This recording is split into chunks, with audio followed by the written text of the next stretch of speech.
Lord. దేవుని నామమున మీ అందరికీ కూడా ఉదయ కాలంలో నా హృదయపూర్వకమైనటువంటి వందనాలను తెలియజేస్తుంటున్నాను. God bless you all. అందరూ బాగున్నారని నేను భావిస్తుంటున్నాను. అది రాత్రంతా కూడా దేవుడు మంచి సుఖమైన నిద్ర మీకు అనుగ్రహించని నమ్ముచుంటున్నాను. ఉదయ కాలమున కూడా మరి మీతో కలిసి ఉండుటకు మరి విధముగా దేవుని వాక్యము కలిగి ఉండుటకు దేవుడు ఇచ్చినటువంటి కృపను బట్టి దేవుని నేను స్తుతిస్తుంటున్నాను. హల్లెలూయా. సమయమందు మరి విశేషముగా ఉదయకాలం యథా ప్రకారముగా మనము వచ్చినట్లే మరి నేడు వాక్యము ద్వారా కూడా దేవుడు మనతో ఏం మాట్లాడబోతుంటున్నాడు మనం గమనిద్దాం. మరి ఒక చిన్న ప్రార్థన ద్వారా మరి వాక్యంలోనికి మనం ప్రవేశిద్దాం. మీరు ఉన్న స్థలంలోనే ప్రార్థించుకున్నట్లయితే మనం ప్రార్థనలోకి భావిద్దాం. God bless you brother. Praise the Lord. హల్లెలూయా. ప్రార్థించుకుందాం. దయగలిగిన మా తండ్రి, నమ్మకమైన మా దేవ, సర్వకృపలకు పాత్రుడా, జీవాధిపతియు సర్వాధికారియు సమస్త కార్యములు చేయువాడా, మీ ఘనమైన శ్రేష్టమైన మౌనతమైన నామమునకు స్తోత్రములు నాయన. నీవు ఉన్నవాడివి, జీవించువాడివి, నేనున్నానని చెప్పు దేవుడివి. నీవు తప్ప ఈ పరలోకములే దేవుడు కూడా లేడు.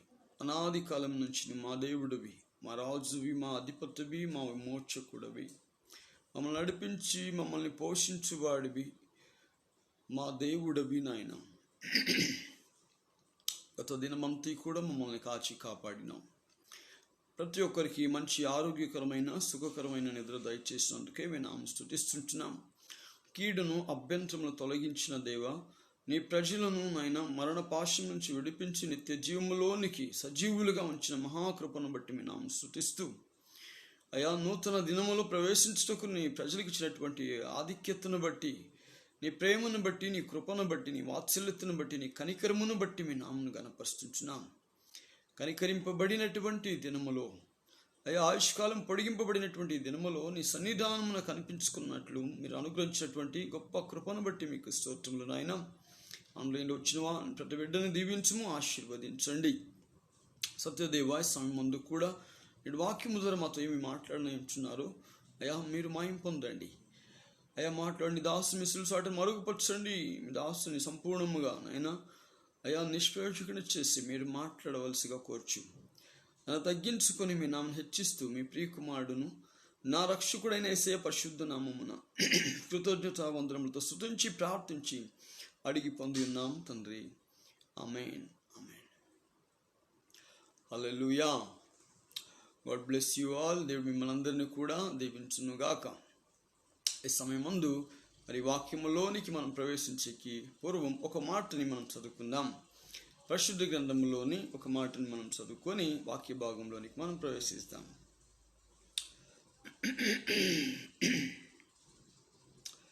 పరిశుద్ధ గ్రంథములో కొరింథీయులకు రాసినటువంటి మొదటి పత్రిక, కొరింథియన్స్ ఫస్ట్ కొరింథియన్స్. ఇక్కడ ఒక మాటని మట్టుకు మనం చదువుకుందాం. 15వ అధ్యాయంలో ఒక మాటని మనం చదువుకుందాం. 40వ వచనాన్ని మనం చదువుకుందాం. 15వ అధ్యాయంలో 40వ వచనం. First Corinthians chapter 15 versus 40. నేను చదువుతాను, చూడండి. తర్వాత మీరు కూడా వినండి. మీ బైబిల్ ఉంటే మీరు కూడా చదవండి. మరియు ఆకాశ వస్తువుల రూపములు కలవు, భూవస్తు రూపములు కలవు. ఆకాశ వస్తు రూపముల మహిమ వేరు, భూవస్తు రూపముల మహిమ వేరు. ఈ ఒక మాట నేడు మనం దేవుడు మనతో ఏం మాట్లాడబోతుంటున్నాడో కార్యం మనం గమనిస్తాం. చదివిన మాటల్ని పరిశుద్ధాత్మ దేవుడు మనకి పంచిపెట్టునుగాక. చదివినటువంటి ఈ మాటని మన అందరికీ కూడా అర్థమై ఉంటుంది. ఏమంటే ఇక్కడ మనలో నేను చదువుతాను, చూడండి. ఇక్కడ చదివినటువంటి మాటలో కొన్ని వ్యత్యాసాలని మనం చూడబోతుంటున్నాం. కొన్ని వ్యత్యాసాలు ఇక్కడ కనిపిస్తుంటున్నాయి. ఆకాశ వస్తు రూపములు కలవు. తర్వాత అంటాడు ఆయన, భూవస్తు రూపములు కలవు. ఆకాశ వస్తు రూపముల మహిమ వేరు, భూవస్తు రూపముల మహిమ వేరు అని చదివినటువంటి వాక్య భాగంలో మనం గుర్తిస్తుంటున్నాం. ప్రతి ఒక్కదానికి కూడా ఒక్కొక్క మహిమ ఉంటుంది. సూర్యుని మహిమ వేరు, చంద్రుని మహిమ వేరు. సూర్య చంద్ర మహిమ వేరైతే నక్షత్రాల మహిమ కూడా వేరనమాట. అదే విధముగా భూమి మీద ప్రతి ఒక్క వస్తువుకి లేకుంటే ప్రతి ఒక్క ప్రాణి ప్రతి ఒక్కటి మనం చూసినట్లయితే వాటి వాటి వస్తువుల రూపంను బట్టి వాటి మహిమ వేరుగా ఉంటుంది. మరి ఇక్కడ మనం చదివినటువంటి మాటలు మనం గమనిస్తే ఆకాశ వస్తువుల రూపాలకి అంటే భూ వస్తువుల రూపాలకి చాలా వ్యత్యాసంగా ఉంటుంది. ఆకాశం అంటే హెవెన్ అంటారు, లేకపోతే పరలోకము అని కూడా అంటారు, లేకుంటే పైనున్న స్థలము అంటారు, ఉన్నత స్థలం అని కూడా మనం భావించవచ్చు. కాబట్టి ఇక్కడ ఆకాశ వస్తువుల మహిమ వేరు, భూ సంబంధమైన వస్తువుల మహిమ వేరు. అప్పుడు వీటిని గుర్తించినప్పుడు మనము దేనికి సంబంధించిన వారమి? మనము దేనికి సంబంధించిన వారమి? మనము భూ సంబంధమైన వారమా, పర సంబంధమైన వారమా కదా? ఇవి మనం గుర్తించాలి. భూ సంబంధమైన వాటికి పర సంబంధమైన వాటికి మహిమలు వేరు ఉంటాయని బైబిల్ స్పష్టంగా మనతో చెప్తుంది. కాబట్టి ఇప్పుడు భూ సంబంధమైన మనిషి ఎలాంటి వాడు, పర సంబంధమైన మనిషి ఎలాంటి వాడు అని మనం గుర్తించినట్లయితే ఇక్కడ మనం తేటగా స్పష్టంగా మనం గుర్తించగలుగుతాం. భూ సంబంధిగానే ఉంటాడు, పర సంబంధిగానే ఉంటాడు. ఇందుని బట్టి మనం గుర్తించినట్లయితే భూమిలో నుంచి ఉత్పత్తి చేయబడినటువంటి నరుడు లేకుంటే మనుష్యుడు లేకుంటే నువ్వు నేను మనమందరము కూడా భూ సంబంధమైన వారము గనుక మనము భూమిని మనకి కంపేర్ చేసుకుందాలి. భూమిలో ఏమేమి మొలుస్తాయి అని ఒకటి మనం గుర్తించినట్లయితే, భూమిలో ఏమేమి మొలగలుగుతాయి అని మనం గుర్తించినట్లయితే, భూమిలో అనేక చెట్లు మొలుస్తాయి. అనేక చెట్లు మొలిసి పొదలుగా నిండుకునేస్తుంది భూమి ఇంత జాగాని కూడా కనిపించకుండా పచ్చని చెట్లతో కప్పివేస్తుంది. అవి చిన్నవి కావచ్చు, పెద్దవి కావచ్చు, పెద్ద చెట్లు కావచ్చు, చిన్న చెట్లు కావచ్చు, గడ్డి, ముళ్ళకంచ, పొదలు ఇవన్నిటితో కూడా భూమి ఏం చేస్తుందంటే భూమి కనబడకుండా కప్పివేసేస్తుంది. అది భూమికి ఉన్నటువంటి శక్తి. భూమి మీద ఇది విత్తబడకున్నటువంటిది కూడా మొలిచేస్తుంది. మనం చూసే గడ్డి ఎవరు విత్తుతున్నారో మనకు తెలియదు, కానీ మనకి తెలియదు. అది ఆటోమేటిక్లీ ఏమవుతుంది, మనం ఎంత దాన్ని కల్టివేషన్ చేసి వాటిని అన్నిటిని తీసివేస్తున్నా కూడా గడ్డి అనేది తనంతటికి తాను వస్తూనే ఉంది. ఇంతవరకు గడ్డిని ఆపగలేటువంటి శక్తి ఎవరికి కూడా లేదు. కాబట్టి భూమిలో అది మొలుస్తూనే ఉంది. ఒకటి, భూమిలో అలా మొలవడానికి గల కారణం ఏంటి? దేవుడు ఆది కాలములో అనాది కాలములో దేవుడు ఆదామును సృష్టించినప్పుడు ఆదాముని ఎక్కడ పెట్టినాడు దేవుడు, తర్వాత ఆదాము ఎక్కడికి వెళ్ళిపోయినాడని మనం గమనిస్తే ఇవన్నీ మనకందరికి తెలిసిన విషయాలే. కాబట్టి నేను కొన్ని మాటలు చెప్తాను, అదేవిధంగా మీకు అర్థమయ్యేలా, ఎందుకంటే మీరు అందరూ కూడా బైబిల్ని చదివినారు, బాగా తెలుసుకొని ఉంటారు, చాలా మందికి కూడా మీరు విని ఉంటారు. కాబట్టి ఆది కాండములో కానీ మనం చూసుకున్నట్లయితే దేవుడు మట్టిలోనింకా అనగా ఆరిని నేలపైన తడిపినటువంటి ఆకాశం మంచు తడిపినటువంటి మృదువైనటువంటి మట్టి ద్వారా దేవుడు మనుషుని నిర్మించి తన నాసికరంధ్రములలో జీవాయను ఊదగా మనుషుడు జీవాత్మాయను అని మనం చూస్తున్నాం. మరి అలాంటి నరుడిని దేవుడు ఏం చేస్తాడంటే ఏదైనా తోటలో పెడతాడు. ఏదైనా తోటలో మనుషుని పెడతాడు. ఏదైనా తోటలో సకల విధమైనటువంటి వృక్షములు ఉంటాయి, ఫలాలు ఫలించేటువంటి అనేకమైనటువంటివి ఉంటాయి. అక్కడ నీరు సమృద్ధి ఉంటుంది. అక్కడ అన్ని రకాల జంతువులు, పక్షువులు అన్నీ కూడా ఆ ఏదైనా వనములో ఉన్నట్లు మనం చూస్తున్నాం. ఆదాము వాళ్ళు అక్కడ ఉంటారన్నమాట. అక్కడ నుంచి వారు తోలివేయబడిన తర్వాత వారి పరిస్థితులు ఎలా మారిపోయినాయి, వారు దేన్ని సఫర్ అయినారు, దేన్ని ఎదిరించినారని మనం గమనించినట్లయితే ఆదికాండం 4వ అధ్యాయంలో 3వ అధ్యాయంలో 17వ వచనం కానీ మనం చదువుకున్నట్లయితే, ఆదికాండం నేను చదువు మీకు వినిపిస్తాను. ఆదికాండం 3వ అధ్యాయంలోని 17వ వచనంలో ఒక మాట అక్కడ రాయబడి ఉంటున్నది. ఇక్కడ చదువుతాను చూడండి.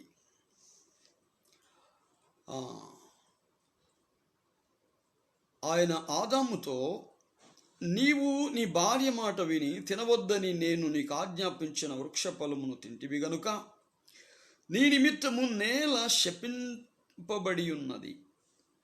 నీ నిమిత్తము నేల శపింపబడి ఉన్నది. అంతకు పూర్వము నేల శాపగ్రస్తము కాలేదు. ఎప్పుడైతే ఆదాము అవ్వలు దేవుని మాటకి వ్యతిరేకముగా నడుచుకున్నారో అప్పుడేమైపోయిందంటే నేల శపింపబడినది. నేల శపింపబడినట్లు మనం ఇక్కడ గమనిస్తుంటున్నాం.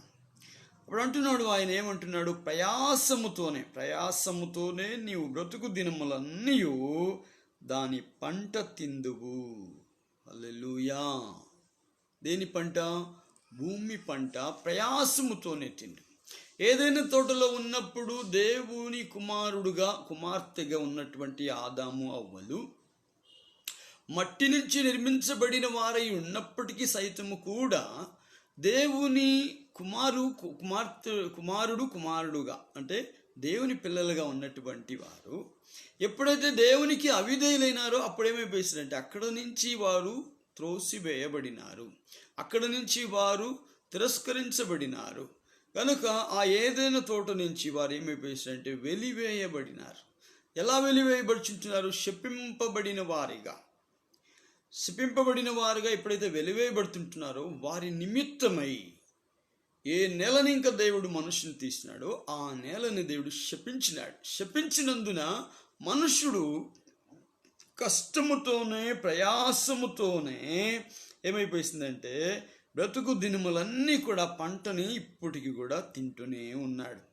ఎందుకు ప్రయాసముతో తింటున్నాడు? ఎప్పుడైతే శపించబడినాడో అప్పుడు నేల ఎప్పుడైతే శపించబడినదో అప్పుడు ఏమైపోయేసిందని మనం ఇక్కడ గుర్తించినట్లయితే 18వ అధ్యాయంలో అంటే 18 వర్సెస్లో 3వ అధ్యాయం ఆదికాండం 3వ అధ్యాయం 18వ వచనంలో ఒక మాట అంటాడు, అది ముండ్ల తుప్పలను గచ్చ పొదులను నీకు మొలిపించును, పొలములోని పంట తిందువు.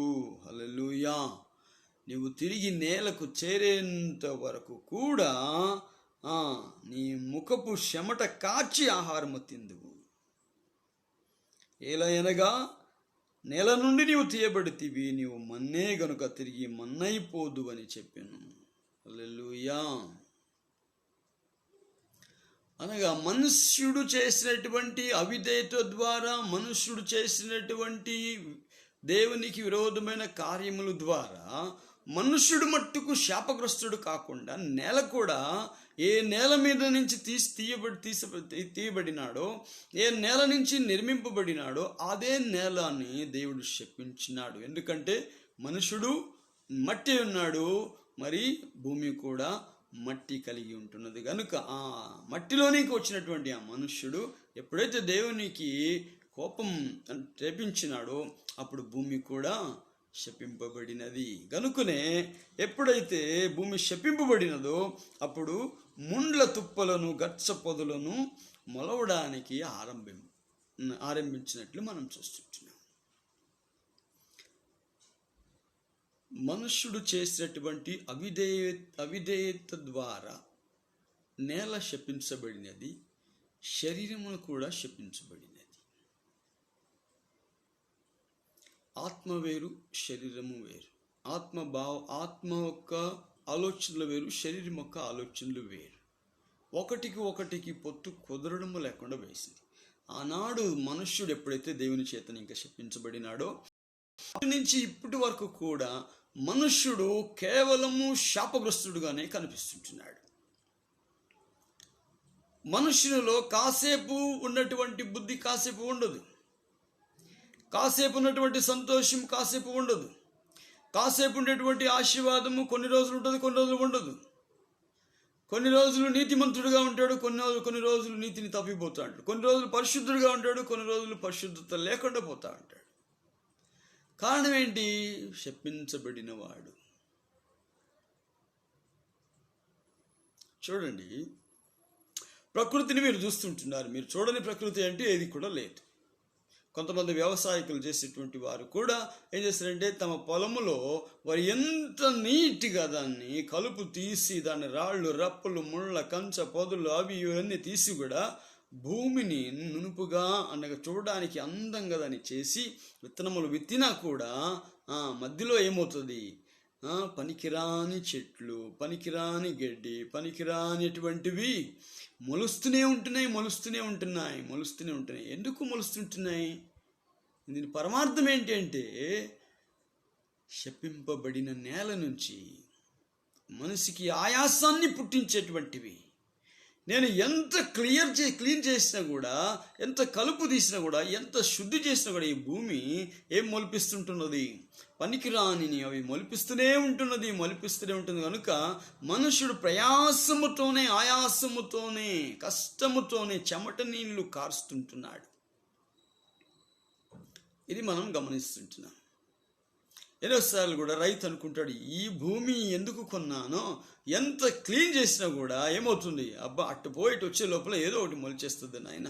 ఒకరోజు భూమిలో చేయి పెట్టకపోతే పనికిరానివన్నీ వచ్చేస్తుంటున్నాయి. సామాన్యంగా చూడండి, భూమి ఎక్కడ కానీ యావత్ ప్రపంచంలో మనం తిరిగినా కూడా మనం తీసుకున్నటువంటి ఒక భూమి కావచ్చు, ఒక ఇల్లు కావచ్చు, ఇల్లు చుట్టూ ఉన్నటువంటి వాతావరణము, ఖాళీ జాగా అనేది ఏదైనా ఉన్నిందంటే కొన్ని రోజులు మనం దాన్ని క్లీన్ చేయకుండా, దాన్ని పట్టించుకోకుండా ఉన్నట్లయితే ఏమవుతుంది చెప్పండి? ఏమవుతుంది? మీరు మళ్ళా పోయి చూసే లోపల వారం విడిసిపోయి చూడండి, ఎన్ని చెట్లు మొలిచి ఉంటాయో. మీరు అనుకుంటారు ఇది నా ఇల్లేనా, నా జమీనేనా, నా పొలమేనా? ఆశ్చర్యపోతారు. ఎందుకనగా మనం అక్కడ గమనిస్తుంటున్నాం, అక్కడ పనికిరానివి మొలుస్తూనే ఉంటున్నాయి. ఎందుకంటే దేవుని మహిమ వేరు, మనుషుని మహిమ వేరు. అది ఆత్మ మహిమ వేరు, శరీరం యొక్క మహిమ కూడా వేరు. ఆత్మకి శరీరానికి ఎప్పుడు కూడా పొత్తు కుదరదని మనం స్పష్టంగా చదువుతుంటున్నాం. ఎప్పుడైతే ఇవి మనుషుని శరీరములో ఉద్భవించినాయో, ఇక్కడ మనం గమనిస్తాం ఆత్మానుసారమైన జీవితం ఎలా ఉంటుంది, శరీరానుసారమైనటువంటి జీవితం ఎలా ఉంటుంది. గలతీయులకు రాసిన పత్రిక 5వ అధ్యాయంలో మన అందరికీ కూడా తెలిసినటువంటి విషయాలే. ఇక్కడ మనం చదివినట్లయితే గలతీయులకు రాసిన పత్రిక 5వ అధ్యాయంలో మనం చదివినట్లయితే 5వ అధ్యాయం 16వ వచనంలో ఇక్కడ స్పష్టంగా చెప్పబడుచుంటున్నది. ఏమనగా, నేను చెప్పున్నదేమనగా ఆత్మానుసారముగా నడుచుకునుడి, అప్పుడు శరీరేచ్ఛలను నెరవేర్చరు. 17వ వచనంలో అంటున్నాడు, ఆ శరీరము ఆత్మకును, ఆత్మ శరీరముకును విరోధముగా అపేక్షించును. ఇవి ఒకదానినొకటి వ్యతిరేకముగా ఉన్నవి గనుక మీరేవి చేయ నిశ్చయింతురో వాటిని చేయకుందురు. మనం ఏది చేయాలనుకుంటున్నామో అవి మనం చేయలేం. ఎందుకనగా ఇక్కడ ఆత్మకు శరీరానికి వ్యతిరేకముగా ఉంటున్నది. కాబట్టి ఇక్కడ శరీర కార్యములను ఒకసారి మనం గుర్తించినట్లయితే ఇక్కడ ఈ విధంగా చెప్పబడినట్టుంది. 19వ వచనములో ఇక్కడ మనం చదివినటువంటి మాటలు మనం గుర్తిస్తే చూడండి, భూమిలో ముండ్ల తుప్పులు, గచ్చ పొదలు ఎలాగ మొలుస్తాయో అదే విధంగా మనుషుల శరీరంలో కూడా ఎలాంటి మొలుస్తాయంట ఇక్కడ గమనిస్తుంటున్నాం. శరీర కార్యములు స్పష్టమై ఉన్నవి. అవేవనగా జారత్వము, అపవిత్రత, కాముకత్వము, విగ్రహారాధన, అభిచారము, ద్వేషములు, కలహము, మత్సరములు, క్రోధములు, కక్షలు, భేదములు, విమతములు, అసూయలు, మత్తతలు, అలరితో కూడిన ఆటపాటలు మొదలైనవి అని అంటున్నాడు. ఎక్సెట్రా. కాబట్టి ఎందుకు ఇవన్నీ కూడా మొలుస్తుంటున్నాయి? నేల శపించబడినది కనుక, నేల శపించబడినది, పవిత్రతను పోగొట్టుకున్నది, దేవుని సాన్నిధ్యాన్యమును పోగొట్టుకున్నది, దేవుని సహవాసమును పోగొట్టుకున్నది, దేవుని భయముని పోగొట్టుకున్నది. కనుకనే ఏమైపోయిందంటే నేల శపించబడినట్లే మన శరీరంలో కూడా చూడండి, మనం ఏమి మాట్లాడకపోయినా మన తినే ఆహారము కూడా మనకి హాని కలుగు చేస్తూ ఉంటుంది. మనం తినేటువంటి ఆహార పదార్థాలు కూడా మన శరీరములో ఒక్కొక్కసారి మన ముఖం మీద విపరీతమైనటువంటి గుళ్ళలు వస్తూ ఉంటాయి. మనం చూస్తూ ఉంటాం. ఎందుకు వస్తాయి గుళ్ళలు? శరీరములో ఏదైనా వేడి ఉత్పత్తి అయిందంటే ఆటోమేటిక్లీ ఎక్కడ మృదువైనటువంటి శరీరం ఉంటుందో అక్కడ ఆటోమేటిక్లీ గుళ్ళలు వస్తుంటాయి. కొన్నిసార్లు కాళ్ళల్లో, చేతులలో, శరీరంలో పలు స్థలాలలో ఏమవుతుంటే కొన్ని గుల్లలు కనిపిస్తుంటూ ఉంటాయి. కొంతమందికి దద్దులు వస్తూ ఉంటాయి, కొంతమందికి మోషన్స్, కొంతమందికి చెవు వినికిడి, చెవు కారడము, కొంతమందికి వచ్చేస్తుంది. నానా విధాలుగా మనం శరీరంలో అనుభవిస్తుంటున్నాం. చిన్నప్పటి నుంచి ఇంతవరకు మన శరీరంలో మనం ఎన్నో అనుభవించినాం. మన శరీరంలో అనుభవించినాం, మనం దెబ్బలు తిని కూడా అనుభవించినట్లు మనం చూస్తుంటున్నాం. యాజ్ భూమికి మనకి ఎలాంటి వ్యత్యాసం అనేది లేదు. ఎందుకు? అది శపించబడింది, మనం కూడా శాపగ్రస్తులమై ఉంటున్నాం. కనుకనే ఏదైనా తోట నుంచి మనం ఎప్పుడైతే వెలివేయబడినామో, దేవునికి ఎప్పుడైతే అవిధేతులైనామో, ఆ మహిమను కోల్పోయిన వారముగా మరి శపించబడిన వారమై ఉంటున్నాం.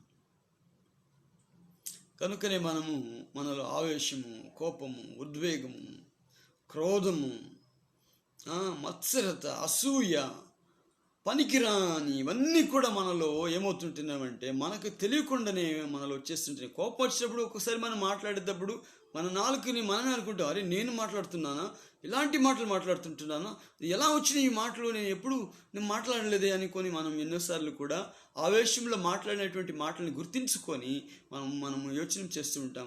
మన వారు కూడా, అయ్యా నువ్వు ఏందయ్యా ఇలా మాట్లాడినవే, నువ్వు ఎప్పుడు మాట్లాడలేదే, ఏమమ్మా నువ్వు ఎప్పుడు ఇలా మాట్లాడలేదు, ఇలా మాట్లాడినావంటే నీలో ఉండేటువంటి ఆ శరీర స్వభావంతో కూడినటువంటి క్రియ నిన్ను ఆ విధంగా మాట్లాడిస్తుంటుంది. కాబట్టి మనకి ఆశ్చర్యమైపోతుంది. ఎందుకు? ప్రకృతి సంబంధమైనటువంటి వారము గనుక ప్రకృతి సంబంధమైనటువంటి వారిని విమోచించడానికి, ప్రకృతి సంబంధమైనటువంటి వారిని, ఆ ప్రకృతి సంబంధ క్రియలని విసర్జించడానికి, వాటిని నిష్క్రియ చేయడానికి, వాటిని సంపూర్ణముగా తుడిచివేయడానికినే పరసంబంధమైనటువంటి యేసుక్రీస్తు ఈ లోకములో పరిశుద్ధాత్మగా జన్మించినాడు. ఆయన పరిశుద్ధాత్మలో పూర్ణుడుగా ఆయన జన్మించినాడు. ఆయన ప్రకృతి సంబంధముగా ఆయన జననాన్ని పొందుకోలేదు. ఎందుకు ఆయన పరిశుద్ధంగా జన్మించాలి అంటే, ఈ ప్రకృతి సంబంధమైనటువంటి ఈ మనుష్యుడిలో దేవుని ఆత్మ జీవిస్తున్నాడు గనుక. మనం చదువుకున్నాం, శరీర స్వభావము వేరే, ఆత్మ స్వభావం వేరే. ఆత్మకు శరీరంకు వ్యతిరేకముగానే ఉంటున్నాయి. మరి అక్కడ మనం గమనించినట్టయితే ఆత్మ సంబంధమైనటువంటి కార్యములు కూడా అక్కడ రాయబడి ఉంటున్నది. ఇక్కడ అయితే ఆత్మ ఫలమేమనగా 22వ వచనములో మనం చదువుతుంటున్నాం. ఆత్మ ఫలమేమనగా ప్రేమ, సంతోషము, సమాధానము, దీర్ఘశాంతము, దయాళుత్వము, మంచితనము, విశ్వాసము, సాత్వికము, ఆశానిగ్రహము. ఇట్టి వాటికి విరోధమైన నియమమేదియు లేదు. కింద భాగంలో అంటాడు, క్రీస్తు యేసు సంబంధులు శరీరమును దాని ఇచ్చలతోనూ దురాశలతోనూ సిలువ వేసియున్నారు. సిలువలో కొట్టబడిన వారుగా ఉంటున్నారు. ఆత్మానుసారముగా జీవించు ప్రతి ఒక్కరు కూడా. కాబట్టి ప్రకృతి సంబంధమైన మనుష్యుడు ప్రకృతి కార్యముల వైపే గమనం ఉంచుతూ ఉంటాడు. ప్రకృతి సంబంధమైన మనుష్యుడు ఎప్పుడు కూడా ప్రకృతి సంబంధం వలె ఉంటాడు. ఆత్మానుసారమైనటువంటి జీవితాన్ని, ఆత్మానుసారమైనటువంటి కార్యములను గుర్తించడు, వాటిని యోచించడు. ఈనాడు కూడా ప్రకృతి మరి ఇంత ఒక కఠినమైనటువంటి కార్యములను, మరి ఇంత ఈ విధముగా కఠినమైనటువంటి పరిస్థితిలో ఉన్నప్పటికీ సైతము కూడా మనుష్యుడు ప్రకృతి సంబంధిగానే ఉన్నట్లు మనం గుర్తిస్తుంటున్నాం. అవునా? ఒకసారి మీరే యోచన చేసుకోండి. నేల శపించబడినట్లు నేను కూడా శాపగ్రస్తుడనే. అందుకే దావీదు మహారాజు చక్కగా ఒక మాట అన్నాడు, తల్లి గర్భంలో పుట్టిన ప్రతి వ్యక్తి కూడా ద్రోహి, పాపి అంటున్నాడు. నేను పాపములో పుట్టినవాడును అంటున్నాడు. ప్రకృతి సంబంధమైనటువంటి పాపములో పుట్టినవాడును గనుక నేను తల్లి గర్భంలో పుట్టినది మొదలుకొని నేను ద్రోహిని అంటాడు. ప్రతి ఒక్కరము కూడా ఇది. అయితే ఆత్మ సంబంధముగా మనము కట్టబడాలి అని, ఈ శరీరముతో ఉన్నటువంటి మనము దేవుని ఆత్మను కలిగిన మనము ఆత్మ సంబంధముతో కట్టబడాలి అని దేవుడు మనలను ఏం చేసినాడంటే మనల్ని క్రీస్తునందు విమోచించినాడు, క్రీస్తునందు మనల్ని ఏర్పరచుకున్నాడు, క్రీస్తునందు మనల్ని విమోచించినాడు, క్రీస్తునందు మనల్ని పరలోక సంబంధానికి కట్టబడుచుంటున్నాడు. మనం కట్టబడుతూ ఉంటున్నాం. ఇంకా మనం పరిపూర్ణులు కాలేదు. ఎందుకంటే మనం ఇంకా శరీర కార్యములనే మనం జరిగిస్తూ ఉంటున్నాం. నేల శపించబడుట ద్వారా అతని భూమి, అతని యావదాస్తి కూడా దేవునికి అవిధేయత కలిగి ఉన్నట్లయితే అవన్నీ కూడా శాపగ్రస్తములే. వాటి అన్నిటి ద్వారా మనుష్యుడికి నష్టమే కానీ లాభము లేదు, లాభము లేదు. ఉదాహరణ ఒక మాట చెప్తున్నాడు చూడండి. భూ సంబంధమైనటువంటి ఎంతోమంది పాస్తులు సేకరణ చేసుకుంటుంటున్నారు. వాటి ద్వారా వారికి నెమ్మది ఉందా? తృప్తి ఉందా? కొంతమందికి భయం ఉంటున్నది. గవర్నమెంట్కి చూపించకుండా ఎంతోమంది మరి ఎన్నో లెక్కలు తప్పులు చెప్పుకొని జీవించినటువంటి వారికి భయం. ఎప్పుడెప్పుడు గవర్నమెంట్ వాడు నా మీదకి రైడ్ చేస్తాడా అనే భయం ఉంటుంది. ఒకవేళ ఆస్తిపాస్తులన్నీ కూడా గవర్నమెంట్ లెక్క చూపించుకుంటూ జీవిస్తున్నా కూడా పుట్టించుకున్నటువంటి సంతానము ద్వారా కూడా ఎవడు ఎప్పుడు ఏ విధముగా లేస్తాడా, తప్పిపోయిన కుమారుడు మాది నా ఆస్తి నాకు పెట్టని కూర్చుంటాడా, ఎప్పుడు గొడవలు వస్తాయా అనేటువంటి టెన్షన్ కూడా ఉంటుంది. అప్పుడు అనుకుంటాను, ఎందుకు ఇంత ఆస్తి సంపాదన చేస్తున్నా, ఏదో ఒకటి సంపాదన చేసుకొని జీవించుకుంటూ సరిపోయింది అనుకుంటాడు. అనగా ఆస్తి ఉన్న ప్రాబ్లమే, ఆస్తి లేకపోయినా కూడా ప్రాబ్లమే. ఆస్తి ఉన్న ప్రాబ్లమే, లేకపోయినా కూడా అయ్యో నేను ఎందుకు చేసుకోలేకపోయినాను అని కూడా మనుష్యుడు ప్రకృతి స్వభావం కలిగిన వాడు కనుక అందుకే అక్కడ వాక్యం మనం చదివినాం. ఏమి చదువుకున్నాం అనగా అక్కడ మరి ప్రతి ఒక్కటికి ఒక మహిమ ఉంటుంది, ప్రతి ఒక్కటికి కూడా ఒక మహిమ ఉంటుంది. అనగా భూ సంబంధమైనటువంటి వాటి మహిమ వేరు, పర సంబంధమైనటువంటి వాటి మహిమ వేరు. భూ సంబంధమైనటువంటి వాటి మహిమ ఎలా ఉంటుంది? ఇదే విధంగా ఉంటుంది. కోపము, ఉద్వేగము, ఆవేశము. ఎందుకంటే శపించబడినవి కనుక. అక్కడ మనం చూస్తుంటాం, ఆకాశ వస్తురూపములు కలవు, భూ వస్తురూపములు కలవు. ఆకాశ వస్తురూపముల మహిమ వేరు, భూ వస్తురూపముల మహిమ వేరు వేరు. కాబట్టి ఇక్కడ స్పష్టముగా మనం చూస్తుంటున్నాం. మరి మనం పరసంబంధముగా కట్టబడాలి అనే కదా దేవుడు మన కొరకు ఈ లోకానికి వచ్చినది. ఎందుకంటే 50వ వచనంలో ఒక మాట అంటాడు. 50వ వచనంలో ఒక మాట అంటాడు, సహోదరులారా నేను చెప్పున్నది ఏమనగా రక్త మాంసములు దేవుని రాజ్యమును స్వతంత్రించుకొననేరవు, అక్షయతను స్వతంత్రించుకొననేరదు. రక్త మాంసములు దేవుని రాజ్యమును స్వతంత్రించుకొననేరు. ఎందుకంటే మనం గమనిస్తుంటున్నాం. ఇక్కడ మనం గమనించినట్లయితే ఇక్కడ 45వ వచనంలో మనం చూస్తుంటున్నాం,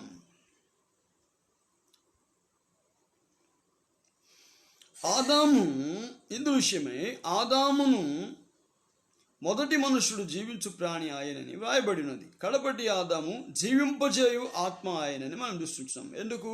ఆత్మ సంబంధమైనది మొదటి కలిగినది కాదు, ప్రకృతి సంబంధమైనదే మొదట కలిగినది.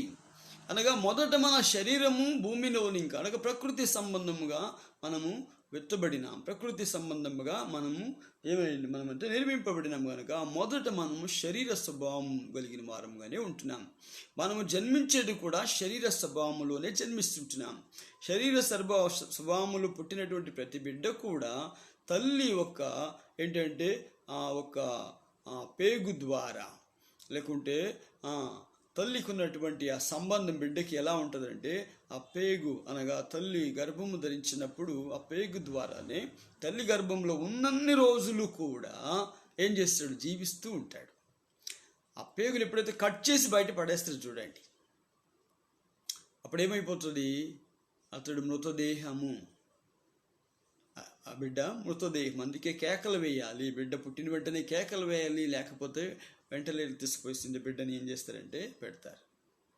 కాబట్టి మన జననము కూడా మన ప్రకృతి సంబంధమారమని స్పష్టంగా మనం చూస్తుంటున్నాం. కనుక నేను ఏం చెప్పబోతుంటున్నానంటే బాబు, ఇప్పుడు యేసుక్రీస్తుని ఎరిగినటువంటి మనము, యేసుక్రీస్తులో మనం ఉన్నటువంటి మనము, దేవుని ఆత్మ కలిగినటువంటి మనము, శాపగ్రస్తమైనటువంటి భూ సంబంధమైనటువంటి కార్యములు మనలో ఇంకా ఉన్నాయా?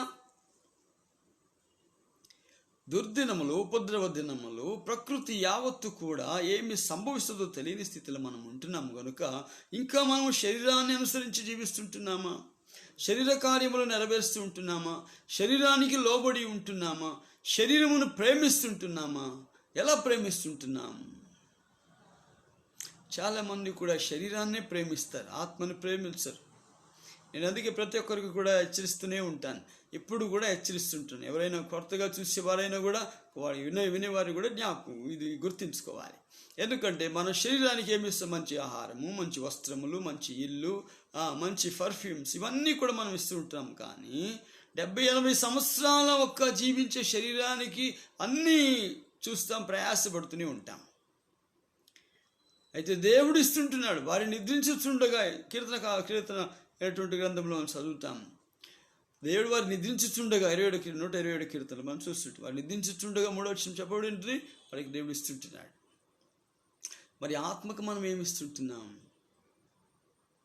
ఆత్మ జీవించువాడు, ఎందుకంటే పరసంబంధమైనటువంటి వాడు. పరసంబంధమైనటువంటి ఆత్మ ఎప్పుడు జీవించువాడు కనుక జీవించు ఆత్మను కలిగి ఆత్మను పోలి జీవించాలి. అందుకే ఆత్మకు శరీరానికి ఎప్పుడు కూడా పొత్తు కుదరదు. కానీ యేసుక్రీస్తు నమ్మిన తర్వాత ఆయన పరసంబంధమైనటువంటి వాడుగా వచ్చి మనల్ని పరసంబంధులుగా మనల్ని కట్టబడిచినటువంటి మనం ఇంకా శాపగ్రస్తులుగా కనిపిస్తుంటున్నామా? దేవునికి అవిధేతులుగా కనిపిస్తుంటున్నామా? దేవునికి విరోధమైన కార్యములు చేసేవారుగా కనిపిస్తుంటున్నామా? లేకపోతే పరసంబంధమైనటువంటి ఆత్మను పొందుకున్న వారముగా, ఆ ఆత్మ ద్వారా రక్షింపబడిన వారముగా, యేసుక్రీస్తు రక్తముతో కడగబడి శుద్ధీకరింపబడిన వారముగా మనము నూతనమైన వ్యక్తులుగా పరసంబంధమైనటువంటి మహిమ కలిగి జీవిస్తుంటున్నామా? లేక శరీర సంబంధమైన ప్రకృతి సంబంధమైనటువంటి క్రియలను కలిగి మనం జీవిస్తుంటున్నామా? ఇది పరీక్షించుకోవాలి. ఎందుకు చెప్తున్నానంటే ఆత్మ సంబంధమైనటువంటి వారముగా జీవించిన అయితే సమాధానం, సంతోషం, ఆరోగ్యము, నెమ్మది ఉంటుంది, ఆశానిగ్రహం ఉంటుంది. ప్రకృతి సంబంధంగా జీవించినాం అనుకుంటే ఉంటాయి, ఎవ్రీడే ఫైటింగ్స్ ఉంటాయి, ఎవ్రీడే కోపం ఉంటుంది, everyday BP up and down అవుతూ ఉంటుంది. ప్రకృతిలో కూడా అప్పుడప్పుడు ప్రకృతి కూడా బీపీ వస్తుంటుందంట. అప్పుడప్పుడు బీపీ వస్తుంది కాబట్టినే ఇవన్నీ కూడా మనం చూస్తుంటున్నాం. ప్రకృతికి కూడా ఏం చేస్తుంది? ప్రకృతిలో బీపీ వచ్చినప్పుడు సునామీ వస్తుంది, భూకంపాలు కూడా వస్తాయి. ఎందుకంటే ప్రకృతి శపించబడినటువంటి ప్రకృతి, ఇవన్నీ వస్తాయి. మరి మనము శరీరము కూడా మరి ప్రకృతి సంబంధమైన వారమా, ఆత్మ సంబంధమైన వారమా? ఎన్నో వాక్యాలు నేను మీకు ఉదాహరణ చూపించవచ్చు.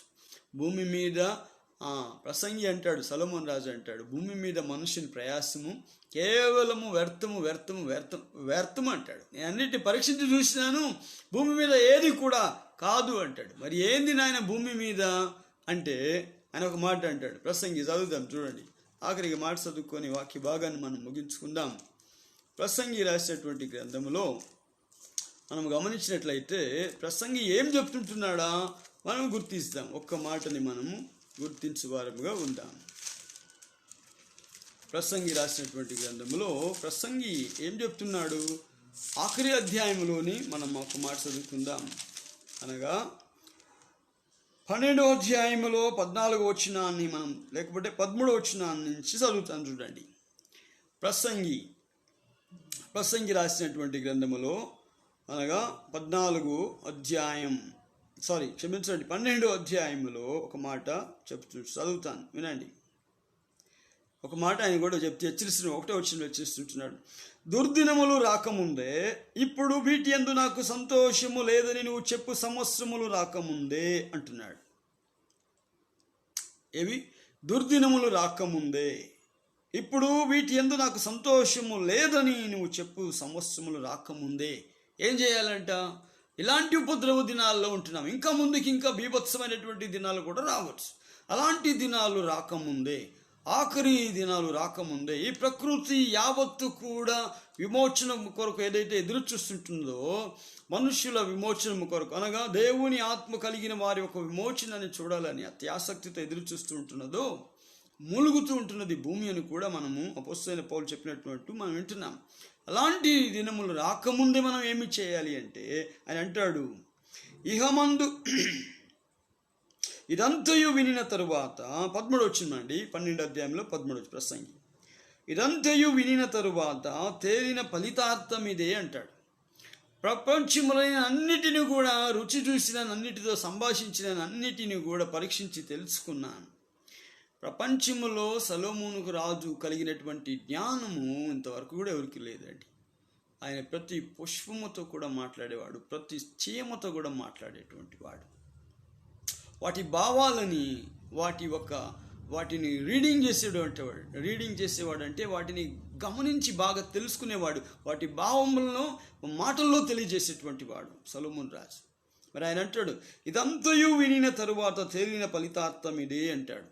ఏంటంటే తేలిన ఫలితార్థము ఎంత చక్కగా ఆయన చెప్పినాడంటే, దేవుని యందు భయభక్తులు కలిగి ఉండి ఆయన కట్టడలను అనుసరించి నడుచుచుండవలెను. దేవుని యందు భయభక్తులు కలిగి ఆయన కట్టడలను అనుసరించి నడుచుచుండవలెను. మానవ కోటికి ఇది ఏ విధి అంటున్నాడు. మానవ కోటికి ఇది ఏ విధి, ఇది తప్పితే ఇక ఏమీ కూడా లేదు. చూడండి, ఇది తప్పితే ఏది కూడా లేదన్నమాట. దేవుడిచ్చినటువంటి ఆజ్ఞలను అనుసరించి జీవించున్నది ఏ మనసుకి క్షేమం. ఎందుకు క్షేమం అంటే ఒకటో కీర్తనలోనే ఒక మాట అంటాడు. మనం అక్కడ గమనించినట్లయితే, దేవుని యందు భయభక్తులు కలిగి ఆయన ధర్మశాస్త్రమును దివారాత్రులు ధ్యానించువాడు ఎలా ఉంటాడంట? అలా ఉండాలనే కదా మనం ప్రాధేయపడుతుంటున్నాం, కష్టపడుతుంటున్నాం. ఉపద్రవాలలో మనము ఏమి వచ్చినా కూడా ప్రయాసపడుతుంటున్నాం. మరి ఆ ప్రయాసము ఎలా ఉండాలి నేను కోరుచుంటున్నానంటే, ఇక్కడ మనం చదువుతుంటున్నాం 1వ వచనములో చూడండి, కీర్తన 1 ఇక్కడ మనం చదివినట్లయితే ఇక్కడ స్పష్టముగా వ్రాయబడి ఉంటుంది. 2వ వచనములో కీర్తన 1:2 నేను చదువుతాను చూడండి, యెహోవా ధర్మశాస్త్రమునందు ఆనందించుచు దివారాత్రము దాన్ని ధ్యానించువాడు ధన్యుడు. ఎందుకు అంటే ఎందుకు ధన్యుడు అంటే, దీవారాత్రములు దాన్ని ఎందుకు ధ్యానించాడు? అతడు నీటి కాలువల ఎవరున నాటబడినదై ఆకువాడక తన కాలముందు పొలమిచ్చు చెట్టు వలె ఉండును. అతడు చేయునదంతయు సమగును. ఇదే కదా మన ప్రయాసం. మనం చేసినవన్నీ అయిపోవాలి, మనకి కొరతలు ఉండకూడదు, మన ఆరోగ్యంగా ఉండాలి, మనం ఉద్దేశించిన కార్యములన్నీ సఫలమవ్వాలి, భూమి మీద మనం ఆశీర్వదకరంగా ఉండాలి, దీవెనకరముగా ఉండాలి, నలుగురికి సాక్షులుగా ఉండాలి అని కోరుచుంటున్నాము కనుక ఈ కృపను దేవుడు యేసుక్రీస్తునందు మనకు అనుగ్రహించినాడు. యేసుక్రీస్తు ద్వారా ఈ కృపను మనం పొందుకున్నాం. ఎందుకంటే ఆయన పరసంబంధి వాడుగా ఉండి మనకి ఇచ్చినాడు. ఎందుకు మనం ఉండాలి? కింద మాటలు మనం ప్రసంగిలో చదివినటువంటి ఒక మాటలో ఆయన కింద కూడా ఒక మాట మనల్ని హెచ్చరిస్తుంటున్నాడు. ఇదంతయు వినిన తర్వాత మరి ఆయన తన ఫలితార్థాన్ని చెబుతూ ఏమంటున్నాడంటే, దేవుని యందు భయభక్తులు కలిగి ఆయన కట్టడను అనుసరించి నడుచుకొనిచుండవలెను. మానవ కోటికి ఇది విధి. 14వ వచనంలో కూడా ఒక మాట అంటాడు. ఎందుకంటున్నాడు? గూఢమైన ప్రతి అంశమును గూర్చి దేవుడు విమర్శ చేయనప్పుడు ఆయన ప్రతి క్రియను అది మంచిదే కానీ చెడ్డదే కానీ తీర్పులోనికి తెచ్చును. One day you have to judge. నీకు ఒకరోజు దేవుడు నీకు తీర్పు తీర్చబోతున్నాడు. You have to going face the judgement. ఒకరోజు మనము తీర్పుని ఎదిరించబోతుంటున్నాం, తీర్పులో నిలుచుకోబోతుంటున్నాం. కాబట్టి ఆ తీర్పు అనేది ఒకరోజు ప్రతి ఒక్క మనుష్యుడికి, భూమి మీద పుట్టినటువంటి ప్రతి నరుడికి కూడా ఉంటున్నది. కనుక మనము ఏ మహిమ కలిగి ఉంటున్నాం? పరసంబంధమైన మహిమ కలిగి ఉంటున్నామా? భూ సంబంధమైన మహిమ కలిగి ఉంటున్నామా? పరీక్షించుకోవాలి. శపించబడిన భూమిలో యావత్తు గచ్చ పొదలు మొలిచినట్లు మనము కూడా పనికిరాని చెత్త చెదారి కూడా మన హృదయములు, మన నాలుక, మన చెవులు, మన వినికిడి, మన చూపులు మనలో అవి కలిగి ఉంటున్నామా? ఇది పరీక్షించుకోవాలి. ఎందుకంటే ఒకరోజు న్యాయ తీర్పు ఉంటున్నది. అది మంచిదే కానీ చెడ్డదే కానీ ఒకరోజు జడ్జిమెంట్ ఇస్తాడు దేవుడు. ఆ జడ్జిమెంట్ కోసము ప్రకృతి కూడా వేంచేస్తూ ఎదురు చూస్తుంటున్నది, అత్యాసక్తితో మూలుగుచుంటున్నదంట. ఇక సాలునైనా ఈ భూమి మీద ఇది భరించలేకపోతుంటున్నాను, నన్ను ఏదో మంచిగా వారికి అనుకూలకరమైనటువంటి వాటిని మొలపించాలని నన్ను సృష్టించినావు. అయితే వీరి ద్వారా ఎప్పుడైతే నేను కూడా శాపగ్రస్తుడైపోయేసినానో, నేను కూడా ఈ గచ్చ పొదలు ముళ్ళు తుప్పులు మొలిపించలేక చాలా అయిపోతుంది నాయన. నాకు విముక్తి ఎప్పుడు కలగాలి, నీ విమోచించిన నీ ప్రజల ముక్తిని నేను కళ్ళారా చూడాలి అని కూడా భూమి కూడా మూలుగుచూ ప్రసవ వేదన పడుచుంటున్నదని అపోస్తలుడైన పౌలు స్పష్టంగా చెప్తుంటున్నాడు. మరి మనము కూడా ఈ శరీరంలో మూలుగుచుంటున్నాం.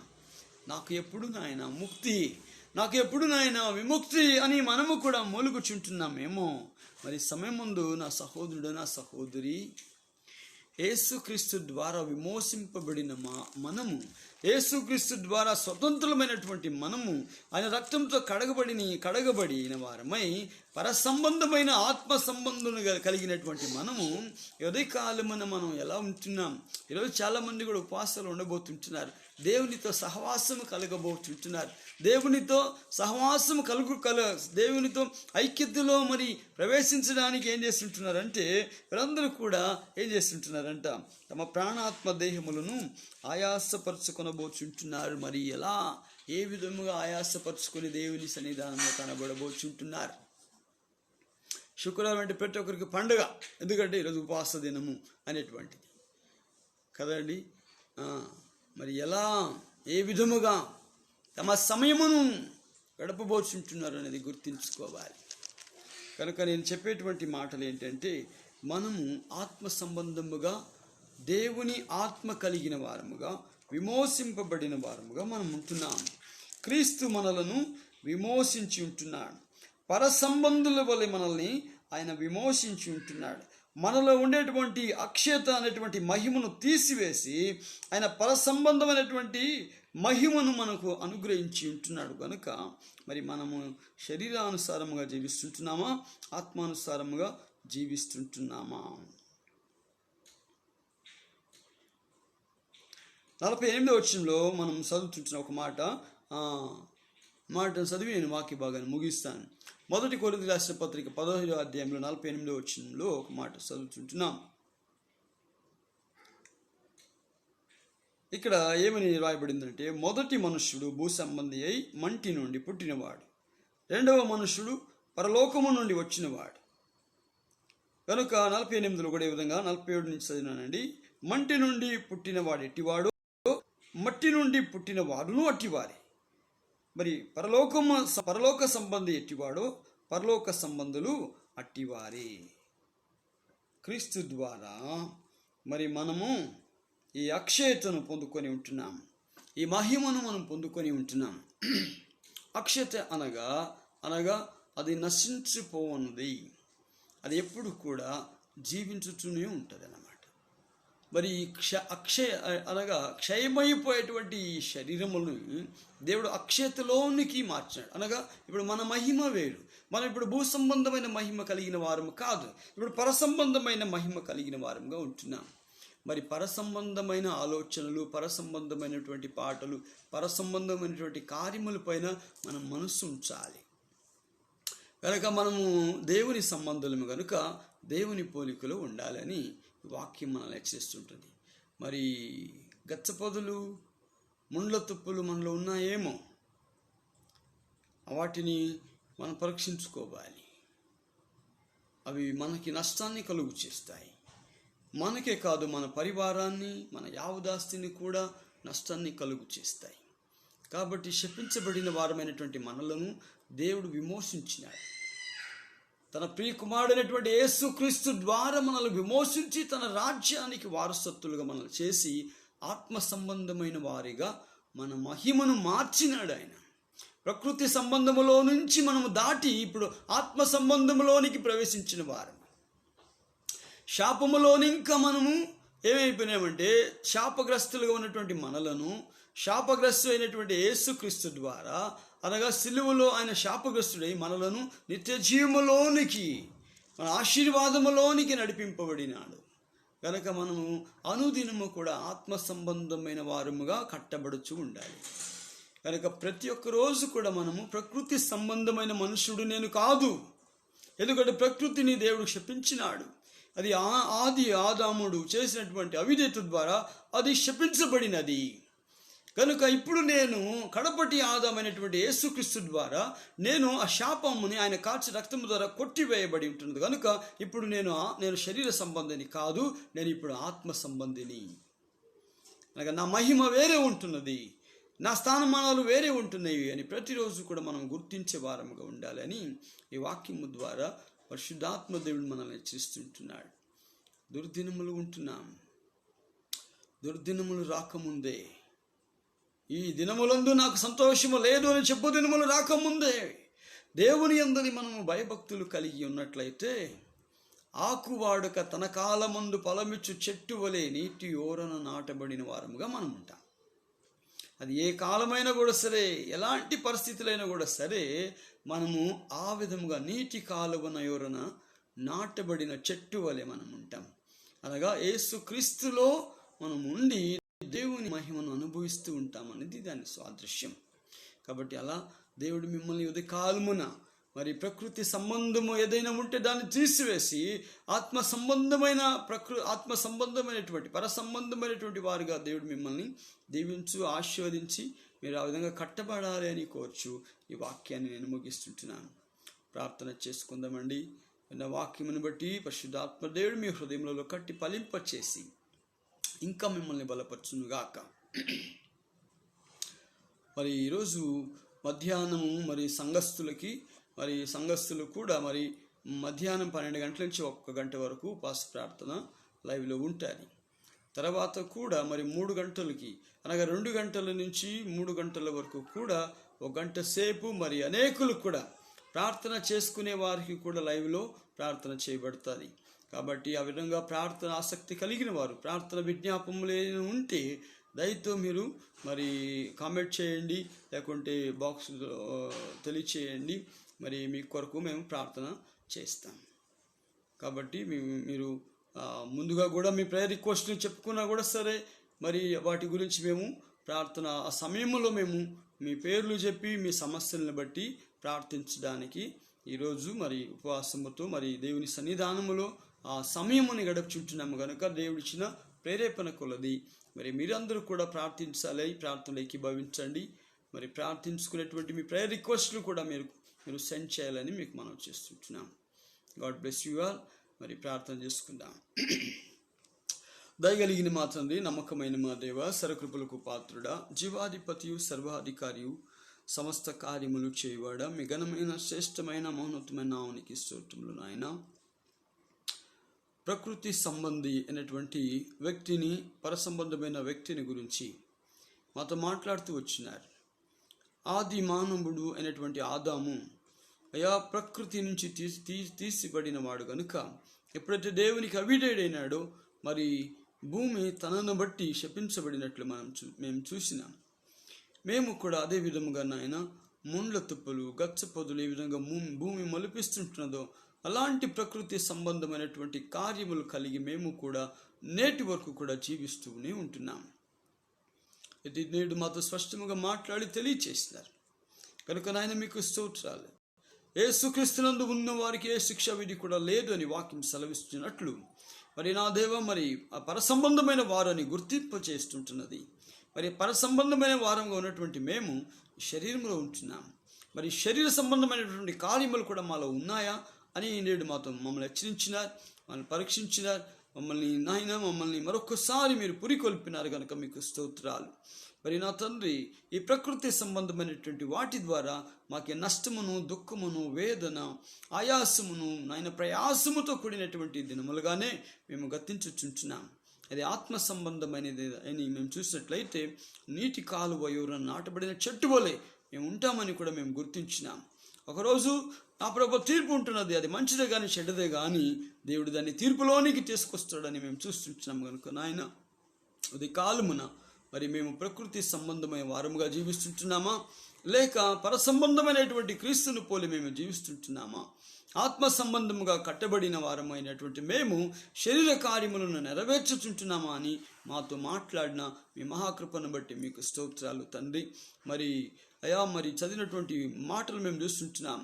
అయా, మరి ఆకాశం ఒక వస్తువుల రూపంలో వాటి మహిమ వేరు, భూ సంబంధమైన వాటి మహిమ వేరు అని మేము చూస్తుంటున్నాం. మరి అలాంటి అయా భూ సంబంధమైన కార్యములు ఒక మహిమలో నుండి ఉన్నటువంటి మమ్మలను, శాపగ్రస్తమైనటువంటి మహిమ కలిగి ఉన్నటువంటి మమ్మలను యేసుక్రీస్తు నామము ద్వారా, ఆయన సిలువ కాల్చిన రక్తము ద్వారా పర సంబంధమైనటువంటి అయా అక్షయతలోనికి మమ్మల్ని నడిపించిన దేవుడుగా మేము చూస్తుంటున్నాం. మరి అక్షయతలోనికి ప్రవేశించిన మేము ఎలా ఉంటున్నామని కూడా మమ్మల్ని పరీక్షించినారు. అందరిని కాపాడుకోవాలని మమ్మల్ని హెచ్చరించినారు. ఇంకా భద్రము చేసుకోవాలని హెచ్చరిస్తుంటున్నారు. కనుక అందరిని బట్టి మేము నామం స్తుతిస్తుంటున్నాం.